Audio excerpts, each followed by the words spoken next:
Bismillaahi Raxmaani Raxiim. Alxamdulilaahi Rabbil Caalamiin. Dhammaan bulshooyinka Soomaaliyeed aad iyo aad baan idin salaamaynaa. Waxa weeyaan waa kambanigeenii weynaa ee Forever Living Product.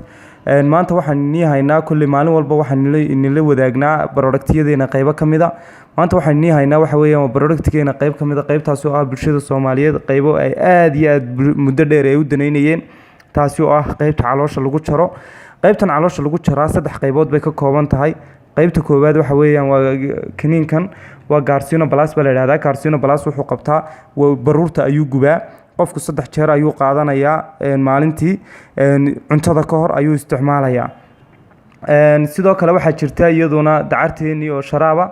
dacartani iyadoo sharaaba oo uu qofku qaadanayo oo casiira, wuxuu isticmaalayaa habeenkii aroortii 2 waqti 60 ml ayuu isticmaalayaa. 60 ml marka aroortiina quraacda ka hor iyo biyo ayuu isla isticmaalayaa. sidoo kalena wuxuu ku darayaa habeenkiina cashada kadib ayuu isticmaalayaa. kani waxa weeyaan waa herbal tea amba waxaan loo yaqaano Forever Lipton tea. waa sida Liptonka kale ayuu samaysan yahay.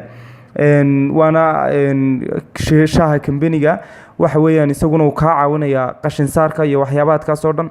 biyo yaro diiran ayuu qaadayaa qofku koob sida shaaha oo kala ayuu biyo diiran ku shubanaya, deetana sidii Liptonka ayuu gelinayaa. kadib wuu isticmaalayaa. waqtiga markuu isticmaalo habeenkii aroortii ayuu isticmaalayaa. inta muddadani socoto qofku wuxuu iska yareynayaa sharaabka badan iyo sidoo kale waxyaabaadkan carbohydrate-ku ay ku badan yihiin ayuu iska yareynaya. dad badan oo ka manna sheegtay oo aad iyo aad uga jartay ayaa tiimamkeena ka mid ah oo dadkeena la shaqeeya ka mid ah. aad iyo aad baan iigu soo dhaweynaynaa alaabaadka kambaniga. waad mahadsantihiin. Assalaamu calaykum.